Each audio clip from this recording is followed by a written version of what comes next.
በዚህ ሰዓትም ፔሪ በአካባቢው በቅርበት ወዳለው የኮንስትራክሽን ጉድጓድ በመጠጋት ላይ እንዳለች አንድ አደገኛ ውሻ ወደሷ በዝግታ መቅረብ ይጀምራል። ፔሪም ወደሷ እየተጠጋ ያለውን ውሻ ስታየው በመደናገጥ ወደ ኋላዋ በመሸሽ ከጉድጓዱ ጫፍ ላይ ትደርሳለች። ሬም ይህንን ሲያይ ውሻውን ድንጋይ ወርውሮ ለማባረር በሚሞክርበት ሰዓት ፔሪ ከገደሉ ጫፍ ላይ ወደ ውስጥ ወድቃለች።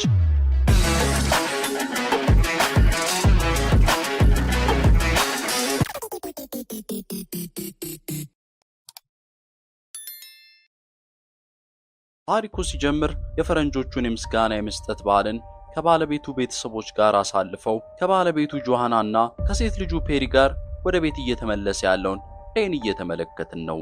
ሬም ከባለቤቱና ፔሪ ጋር እየተመለሰ ባለበት ሰዓት ጆሃና ከሬ ጋር የተለመደውን አይነት በትዳር ውስጥ የሚፈጠረውን ጭቅጭቅ ትጀምራለች። ሬም ለቤተሰቡ ዋጋ የማይከፍል ባል እየሆነ እንደመጣ እየነገረችው ሬንም በቅርብ ጊዜ የቀድሞ ባለቤቱን ካጣበት እሱ ግን በታምር በሕይወት ከተረፈበት የመኪና አደጋ ገና እያገገመ እንደሆነ እየነገራት ያስረዳት ይሞክራል። ከዛ በኋላ የሁለቱም ጭቅጭቅ የሙዚቃ ማጫወቻዋ ባትሪ አልቆባት የሙዚቃ ማዳመጫዋ አልሰራ እንዳላት ፔሪ ስትነግራቸው ይቋረጣል። ጥቂት እንደተጓዘም ፔሪ ሽንቷ ስለመጣ ሬ በአቅራቢያው ወደሚገኘው ማደያ ይሄዳል። ጆሃናን ፔሪን ይዛ ወደ ሽንት ቤት ስትሄድ ሬም ወደ ማደያው ሱቅ በመግባት ለሱ ቡና ለጆሃናም ለስላሳና ለፔሪ ባትሪ ድንጋይ ካነሳ በኋላ አይኑ ሁለት የአልኮል ጠርሙሶች ላይ ያርፍና እነሱን ይዛቸዋል። ነገር ግን ሬን የያዘው ብር በቂ ስላልነበረ የጆሃናን ለስላሳና የፔሪን ባትሪ ትቶ የመጠጥ ጠርሙሶቹን ብቻ ይዞ ወደ መኪናው ይመለሳል። ነገር ግን ጉዞ ከመጀመራቸው በፊት ፔሪ የመጫወቻ መስታወቷ እንደጠፋባት ትናገራለች። በዚህ ሰዓትም ጆሃና ወደ ሽንት ቤት ሄዳ ሬም ከመኪናው የኋላ ወንበር የፔሪን የመጫወቻ መስታወት መፈለግ ይጀምራሉ። በዚህ ሰዓትም ፔሪ በአካባቢው በቅርበት ወዳለው የኮንስትራክሽን ጉድጓድ በመጠጋት ላይ እንዳለች አንድ አደገኛ ውሻ ወደሷ በዝግታ መቅረብ ይጀምራል። ፔሪም ወደሷ እየተጠጋ ያለውን ውሻ ስታየው በመደናገጥ ወደ ኋላዋ በመሸሽ ከጉድጓዱ ጫፍ ላይ ትደርሳለች። ሬም ይህንን ሲያይ ውሻውን ድንጋይ ወርውሮ ለማባረር በሚሞክርበት ሰዓት ፔሪ ከገደሉ ጫፍ ላይ ወደ ውስጥ ወድቃለች። ወደ ገደሉ በመወርወር ፔሪን ለማዳን ይሞክራል። ከጥቂት ሰከንዶችም በኋላ በስሱ የሚሰማ ድምጽ እየሰማ ሬ ከወደቀበት ይነቃል። ጆሃናም የወደቀችዋን ፔሪን ይዛ እያለቀሰች ይመለከታትና በፍጥነት ወደ መኪና ውስጥ ካስገቧት በኋላ በአቅራቢያቸው ወዳለው ሆስፒታል ሬ በፍጥነት እየነዳ ፔሪን ወደ ሆስፒታል ይወስዷታል። ሆስፒታል እንደደረሱም ሬ ወደ ሪሴፕሽኑ ቦታ ቀርቦ ድንገተኛ ታማሚ እንዳለው ይናገራል። ነገር ግን ሪሴፕሽኒስቷ እንደ ሌሎቹ ተራ መጠበቅ እንዳለበት ትነግረውና ስሙን በስም መዝገቢያው ላይ እንዲጽፍ ካደረገችው በኋላ ቤርታሞ ወደሚባል ዶክተር በመደወል ሌላ አንድ መጥቷል ስትል በስልክ ውስጥ ትነግረዋለች። ሬም ጆሃናና ፔሪ ወደ ተቀመጡበት ወንበር በመመለስ የፔሪን ስካርፍ ከጆሃና እጅ ላይ ተቀብሏት ይቀመጣል። ጆሃናም ሬን ቅድም ስለተፈጠረው ጭቅጭቅ ይቅርታ ትጠይቀዋለች። ጆሃናም አንገቷን አሟት ስለነበር ሬ ከተቀመጠበት ተነስቶ የቀዘቀዘ የለስላሳ ቆርቆሮ ለማምጣት ወደ ማቀዝቀዣው ሲሄድ በመስኮት ውስጥ የሞተ ሰው አስከሬንና የማቀዝቀዣ ሳጥን ወደ አምቡላንሱ ሲጫን ይመለከታል። ይህም ነገር ጥያቄ እየፈጠረበት ለጆሃና ያመጣውን የለስላሳውን ቆርቆሮ አንገቷ ላይ እንድታደርገው ይሰጣታል። ጥቂት ቆይቶ ሬም ወደ ሆስፒታሉ ጸሐፊ ይጠራና ጸሐፊዋም የፔሪም መረጃ እንዲሰጣትና ፔሪም ሕይወቷ ሲያልፍ የሰውነት አካል ክፍሏ እንዲለገስ ይፈቅድ እንደሆነ ተጠይቀዋለች። ሬም ፍቃደኛ እንዳልሆነ ይገልጽላታል። ቀጥላም ጸሐፊዋ ኢንሹራንሱ ላይ ስሟ ስለተጠቀሰው ስለ ቀድሞ ባለቤቱ አቢ ትጠይቀዋለች። ከረጅም ጥያቄም በኋላ ጸሐፊዋ የሬን የሕክምና ኢንሹራንስ እንደማይቀበሉ ስለሆነም ኤቲኤም ፈልጎ በካሽ መክፈል እንዳለበት ትነግረዋለች። በዚህ መሃልም አንዲት ነርስ ትመጣና ፔሪን አልጋ እንድትይዝ ታደርጋትና ዶክተር ቤርታምም ከመጣ በኋላ ፔሪን እያጫወተ አንዳንድ አካላዊ ምርመራ ያደርግላታል። ቀጥሎም ዶክተር ቤርታም ውስጣዊ አካሏ ላይ የተጎዳ ነገር ሊኖር ስለሚችል እርግጠኛ ለመሆን ሲቲ ስካን መነሳት እንዳለባት፣ ነገር ግን ክፍያው ውድ እንደሆነ ለሬ ይነግረዋል። ሬም ምንም ያህል ቢሆን ለልጁ የሚችለውን ያህል እንደሚያደርግ ይነግረዋል። ወዲያውም ቮልክ የተባለ ነርስ ወደ ፔሪ ማባበያ በመያዝ ፔሪን ወደ ሲቲ ስካን ሩም ሊወስዳት ይመጣል። ሬይና ጆሃናም ተከትለውት ሊሄዱ ሲሉ ነርስ ቮልክ በሚያሳዝን ሁኔታ አንድ ሰው ብቻ አብሮ እንዲሆን እንደሚፈቀድለት ይነግራቸውና ጆሃና ፔሪና ነርሱ የሲቲ ስካን ክፍል ወደ ተባለው በሊፍት ይሄዳሉ።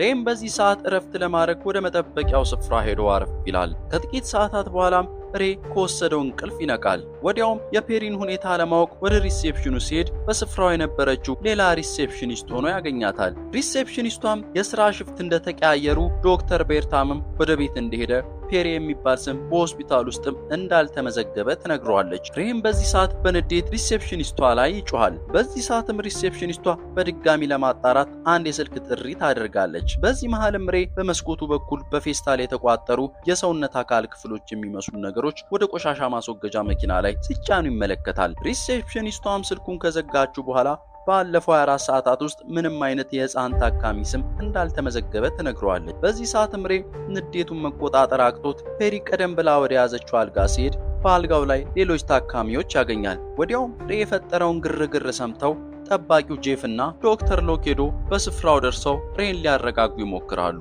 ዶክተር ሎኬዶም ባለፈው 24 ሰዓታት ያከማቸውን ታካሚዎች በወረቀት ላይ ከተመለከተ በኋላ የፔሪም ስም ፈጽሞ እንደሌለ ይነግረዋል። በዚህ መሃልም ሬ ቀደም ሲል ፔሪን አልጋ እንድትይዝ ያደረገቻትን ነርስ ይመለከትና ነርሷም ወደ እነሱ በመቅረብ ሬን ቀደም ብላ እንዳየችው ነገር ግን ያየችው ብቻውን እንደሆነና የመጣውም ግንባሩ ላይ ያለውን ቁስል ለመታከም እንደሆነ ትናገራለች። በዚህ ጊዜም የነርሷ ውሸት ያናደደው ሬ በሆስፒታል ውስጥ ከባድ ግርግር ያስነሳል። ወዲያውም ጠባቂው ጄፍና ነርሷ ተባብረው ሬንን የማደንዘዣ መድኃኒት ከወጉት በኋላ በአንድ ክፍል ውስጥ አስገብተው ይቆልፉበታል። ነገር ግን ሬ በክፍል ውስጥ ያገኘውን የማንቂያ መርፌ ራሱን ወቅቶ የክፍሉን በር በመስበር ከክፍሉ ይወጣና በኮሪደሩ ላይ እየተዘዋወረ ጆሃናና ፔሪን መፈለግ ይጀምራል። ነገር ግን በአንደኛው ክፍል ውስጥ ቀደም ሲል ፔሪንና ጆሃናን ወደ ሲቲ ስካን ክፍል የወሰዳቸው ነርስ የዶክተር ጓን አድርጎ ይመለከታል። ይህንንም እየተመለከተ እያለ ጠባቂው ጄፍ ወደ ሬ እየሮጠ መምጣት ይጀምራል። ሬም ከጄፍ ሮጦ በማምለጥ ወደ ውጭ ከወጣ በኋላ በመኪናው ዕቃ መጫኛ ላይ በመደበቅ ያመልጣል። ሬም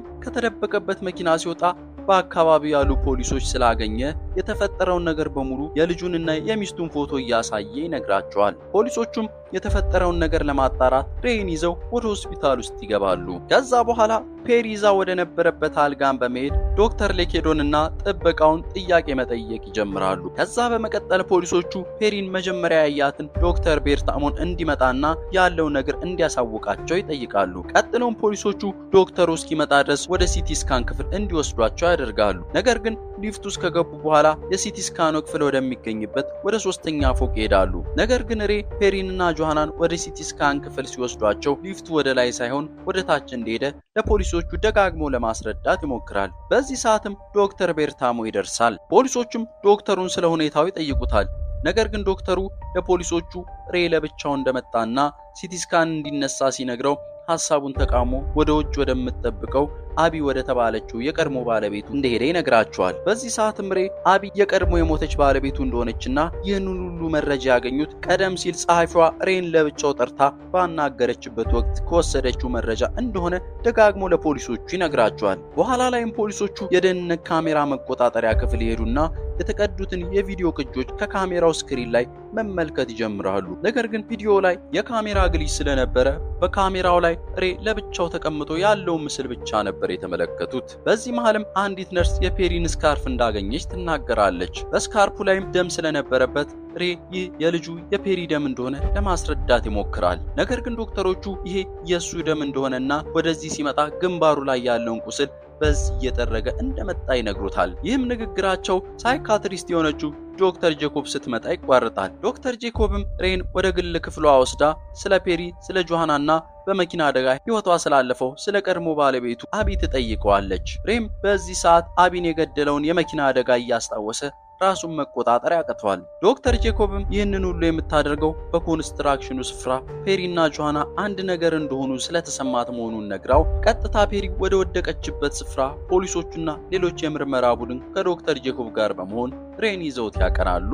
ወደ ስፍራው ሲደርሱም ማደያው ተዘግቷል። ፔሪ ወደ ወደቀችበት ጉድጓድ ውስጥም የፖሊሶቹ አነፍናፊ ውሾች ደም በማሽተታቸው ምክንያት ፈሶ የነበረ ብዙ ደም ይገኛል። በዚህ ምክንያትም ፖሊሶቹ ይህ ነገር ከሬ የፈሰሰ ደም ብቻ ሳይሆን ሌላ ወንጀልንም የያዘ ነገር እንደሆነ ነገሩን በመገልበጥ መጠርጠር ይጀምራሉ። ከዛ በኋላ ዶክተር ጄኮብም ወደ ሬ በመቅረብ የሆነውን ነገር እንዲያስታውስ ካደረገችው በኋላ በመጨረሻም እውነቱ ላይ ትደርስበታለች። በስፍራው ውሻ የሚባል ነገር አልነበረም። ባለመግባባት መሃል ሬ በንዴት ከቁጥጥር ውጭ ይሆንና ድንጋይ አንስቶ ይወረውራል። የወረወረውም ድንጋይ ፔሪን ይመታትና ወደ ገደል ውስጥ ይጥላታል። ጆሃናም ሬ ያደረገውን እብደት አይታ ሬ ላይ በምትጮህበት ጊዜ ሬ ጆሃናንም ወደ ጉድጓድ ገፍትሮ ይገላታል። በዚህ ሰዓትም ፖሊሶች ሬን በቁጥጥር ስር ሊያውሉት ይላሉ። በዚህ መሃልም ሬ ከአንድ ፖሊስ መሳሪያ በመውሰድ በዛ ያሉትን በጠቅላላ በማዲያው ሽንት ቤት ውስጥ ቆልፎባቸው የዶክተር ጄኮብን ካርድ በመውሰድ ወደ ሆስፒታሉ ይመለሳል። ሬም ወደ ሆስፒታሉ ውስጥ ከገባ በኋላ የፖሊስ ጓን በመልበስ ሊፍቱን በመጠቀም ወደ ታች ለመውረድ ይሞክራል። በዚህ መሃልም ጥበቃው ጄፍሬን በሊፍት ውስጥ ያገኘውና በከባድ ሁኔታ ይፋለመዋል። ነገር ግን ሬ ጄፍን አንቆ በመያዝ ትንፋሽ አሳጥሮ ከገደለው በኋላ ወደ ታችኛው የሆስፒታል ክፍል በመግባት በኮሪደሩ ላይ የሰው ልጅ የውስጥ አካላት በሳጥን ይዘው በጋሪ እየገፉ የሚሄዱ ዶክተሮች ያገኛል። ከዛ በኋላ ሬም ወደ አንድ ክፍል ሲገባ ዶክተር ሎኬዶና ሌሎች ዶክተሮች የፔሪን የሰውነት አካል ቀደው ለማውጣት ኦፕሬሽን ሊጀምሩ ሲሉ ይደርሳል። በዚህ ሰዓትም ሬ በሊፍት ውስጥ ከጄፍ በወሰደው ሽጉጥ ዶክተሮቹን ከቤተሰቡ ዞር እንዲሉ በማስፈራራት ፔሪና ጆሃናን በዊልቸር ላይ አድርጎ በረጅሙ ኮሪደር ላይ እየገፋ በመንገዱ ላይ ሊያስቆሙት የመጡትን ሁሉ ላይ እየተኮሰ ፔሪና ጆሃናን ፖሊሶች ወደ ሆስፒታሉ ከመድረሳቸው በፊት ይዟቸው ይወጣል። በመጨረሻም ፊልሙ እውነቱን ያሳየናል። ዶክተር ጄኮብ ልክ ነበረች። ሬ ቤተሰቡን ገሏል። በሆስፒታሉ ምድር ቤት የሆነው ሁሉ ሬ ያየው ነገር ወደ ሌላ ነገር አእምሮ እየቀየረበት ነበር። ዶክተር ሎኬዶ ኦፕሬሽን ሊያደርግ የነበረው ፔሪን ሳይሆን ሌላ አንድ ተራ ታካሚን ነበር። ነገር ግን ሬ ይህንን ሲያይ አእምሮ በታማሚው ፋንታ የፔሪን ምስል ያስቀምጥበታል። በመጨረሻም ፊልሙ ሬ ከሆስፒታሉ ከወጣ በኋላ ከመኪናው ኋላ በምናቡ ያስቀመጣቸውን ፔሪንና ጆሃናን ይዞ እየዘፈነላቸው በረጅሙ ቀጥ ባለ ጎዳና ላይ መኪናውን እያሽከረከረ ሲሄድ ፊልሙ ታሪኩን እዚህ ጋር ይቋጫል።